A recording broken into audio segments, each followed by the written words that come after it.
Joining me now is Yasemin Ansari. She's a Democratic Congresswoman from Arizona. Congresswoman, thanks so much for taking the time. Thank you for having me.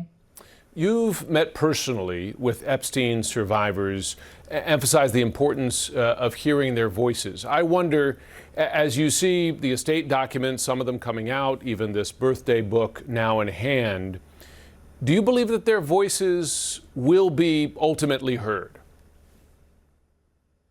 I hope that the voices of Epstein survivors will ultimately be heard. They are feeling more hope than I think that they ever have before, given the momentum around this issue. I think it was a watershed moment for them to be outside of the US Capitol, as part of a press conference, a bipartisan press conference, telling their stories, some for the first time ever. But I also think rightly so, they are distrustful. They have gone through this for decades. And according to many of them, they have shared their stories many, many, many times with the FBI, with the CIA. What they continue to tell us, both the survivors and the lawyers, was that the information is out there. It exists. The government is aware of the information. And what we need now is the full unredacted files.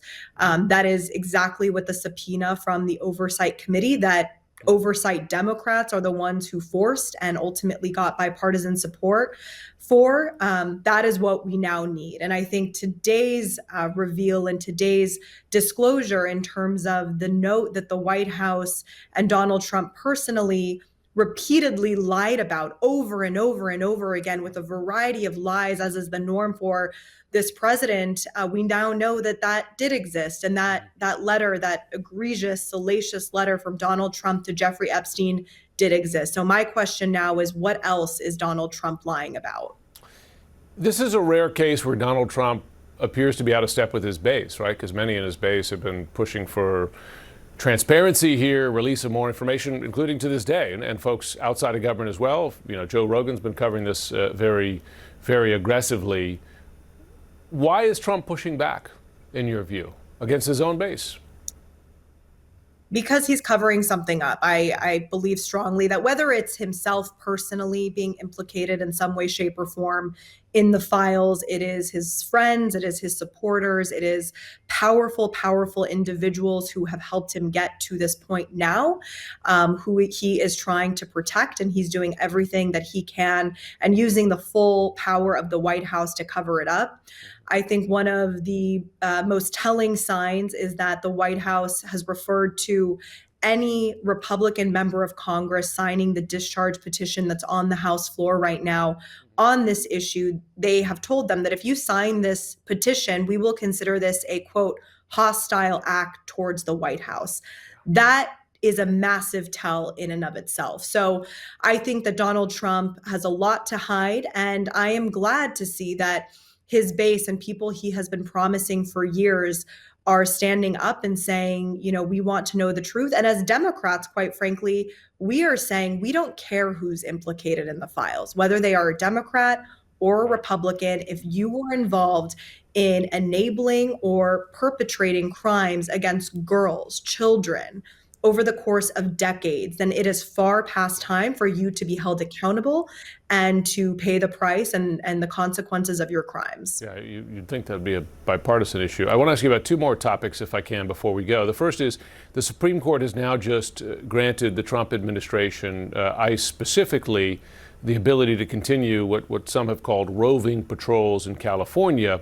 I wonder, in your view, given how these patrols work, has the Supreme Court just endorsed ICE to racially profile when it does these raids that we've covered frequently with unmarked cars, ununiformed officers, masked officers, et cetera? Is that what the Supreme Court has granted them?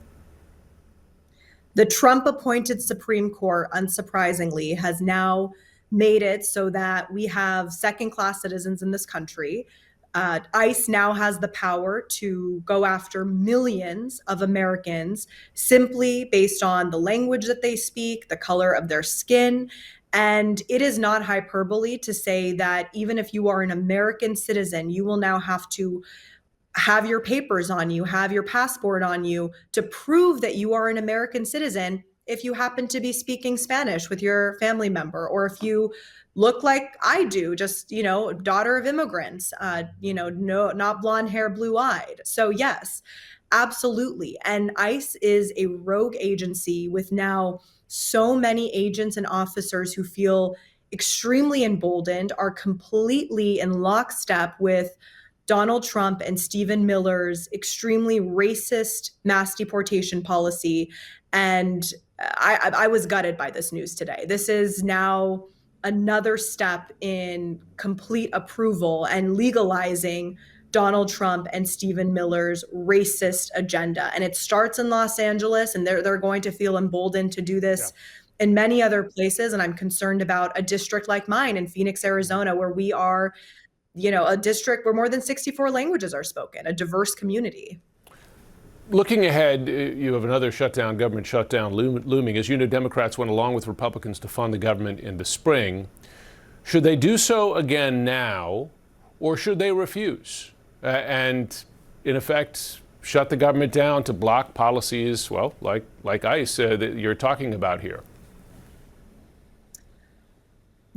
My view on this is that first of all, this is not our responsibility, in the sense that the Republicans have control of all three branches. They have the presidency, the Senate, and Congress. So if they have a budget that they want to pass, they can always do so. They need your votes. They need some Democratic votes, yeah.